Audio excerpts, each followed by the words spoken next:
ಕನ್ನಡ ಬಾರದ ಅಂಚೆ ಅಧಿಕಾರಿಗೆ ವ್ಯಕ್ತಿಯೊಬ್ಬರು ಕ್ಲಾಸ್ ತೆಗೆದುಕೊಂಡಿರುವಂತಹ ಘಟನೆ ಬೆಂಗಳೂರಿನ ಬಸವನಗುಡಿಯಲ್ಲಿ ನಡೆದಿದೆ. ಇದು ಈಗ ವ್ಯಾಪಕ ಚರ್ಚೆಗೆ ಗ್ರಾಸವಾಗ್ತಾ ಇದೆ. ಕ್ಲಾಸನ್ನು ತೆಗೆದುಕೊಳ್ತಾ ಇದ್ದಂತೆ ಚೇರ್ ಬಿಟ್ಟು ಓಡಿದ್ದಾರೆ ಸಿಬ್ಬಂದಿ. ಕನ್ನಡ ಬಾರದ ಅಂಚೆ ಅಧಿಕಾರಿಗೆ ವ್ಯಕ್ತಿಯೊಬ್ಬರಿಂದ ಕ್ಲಾಸ್ ತೆಗೆದುಕೊಳ್ತಾ ಇದ್ದಂತೆ ಚೇರ್ ಬಿಟ್ಟು ಓಡಿದ ಸಿಬ್ಬಂದಿ. ಬಸವನಗುಡಿ ಅಂಚೆ ಕಚೇರಿಯಲ್ಲಿ ನಡೆದಂತಹ ಘಟನೆ ಇದು. ಇಂಗ್ಲಿಷ್ನಲ್ಲಿ ಮಾತನಾಡ್ತಾ ಇರ್ತಾರೆ ಅಂಚೆ ಕಚೇರಿಯ ಸಿಬ್ಬಂದಿ. ಈ ವೇಳೆ ಕನ್ನಡದಲ್ಲಿ ಮಾತನಾಡಪ್ಪ ಅಂಥೇಳಿ ವ್ಯಕ್ತಿ ಹೇಳ್ತಾರೆ. ಕನ್ನಡ ಬಾರದಿದ್ದಕ್ಕೆ ಬೇರೊಬ್ಬ ಸಿಬ್ಬಂದಿ ಕರೆಸ್ತಾರೆ ಅನ್ನೋದು ಗೊತ್ತಾಗ್ತಾ ಇದೆ. ಕನ್ನಡ ಬಾರದವನನ್ನ ಯಾಕೆ ಕೂರಿಸ್ಕೊಂಡಿದ್ರ ನೀವಿಲ್ಲಿ ಅಂಥೇಳಿ ತರಾಟೆಗೆ ತೆಗೆದುಕೊಂಡಂತಹ ಪ್ರಸಂಗ ನಡೆದಿದೆ. ಸರ್ವಿಸ್ ಕೊಡು, ಕನ್ನಡದಲ್ಲಿ ಸರ್ವಿಸ್ ಕೊಡು, ನೀನು ಕನ್ನಡದಲ್ಲಿ ಸರ್ವಿಸ್ ಕೊಡು. ಯಾವ ಊರಿಂದ ಬಂದಿರಿ? ನೀ ಕನ್ನಡ ಕಲ್ತು ಬನ್ನಿ ಇಲ್ಲಿ. ಯಾಕೆ ಕನ್ನಡದಲ್ಲಿ ಕಲ್ತ್ಕೊಂಡು ಬನ್ನಿ. ಏನ್ ತಿಳ್ಕೊಂಡಿದ್ರ ನೀವು? ಯಾರು ಕೇಳೋರೇ ಇಲ್ವಾ? ಹೇಳಮ್ಮ ನೀನು ಹೋಗ. ನಾಚಿಕೆ ಎಲ್ಲವರು ಎಷ್ಟು ವರ್ಷ ಆಯ್ತು ನೋಡ್ತಾ ಇದ್ದೀನಿ, ಕನ್ನಡನೇ ಕಲ್ತಿಲ್ಲ. ಒಂದು ವರ್ಡ್ ಕನ್ನಡ ಬರಲ್ಲ.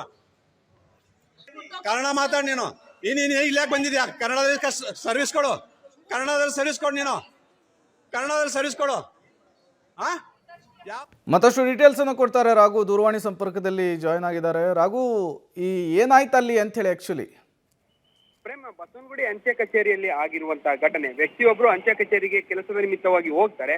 ಹೋದಂತ ಸಂದರ್ಭದಲ್ಲಿ ಫ್ರಂಟ್ ಡೆಸ್ಕ್ ಅಲ್ಲಿ ಇದ್ದಂತಹ ಸಿಬ್ಬಂದಿಯ ಜೊತೆ ಮಾತುಕತೆಯನ್ನು ಆಡುವಂತ ಸಂದರ್ಭದಲ್ಲಿ ಸಿಬ್ಬಂದಿ ಏನಿರ್ತಾರೆ, ಸಿಬ್ಬಂದಿಗೆ ಕನ್ನಡ ಬರೋದಿಲ್ಲ.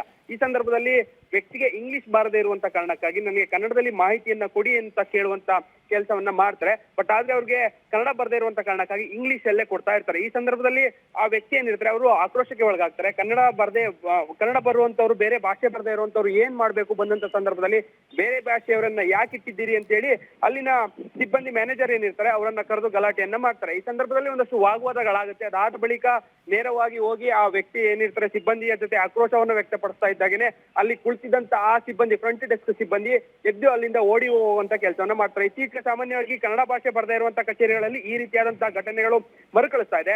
ಸರ್ಕಾರಗಳು ಸಂಬಂಧಪಟ್ಟಂತೆ ಕನ್ನಡ ಬರುವಂತವ್ರನ್ನ ಪ್ರಾದೇಶಿಕ ಭಾಷೆ ಇರುವಂತವ್ರು ಕಲಿಬೇಕು ಅನ್ನುವಂತ ಆದೇಶಗಳಿದ್ರು ಕೂಡ ಕೆಲ ಸಿಬ್ಬಂದಿಗಳು ಕಲಿದೇ ಇರುವಂತಹ ಕಾರಣಕ್ಕಾಗಿ ಈ ರೀತಿಯಾದಂತಹ ಸಮಸ್ಯೆ ಮತ್ತೆ ಮರುಕಳಿಸ್ತಾ ಇದೆ. ಪ್ರೇಮ್.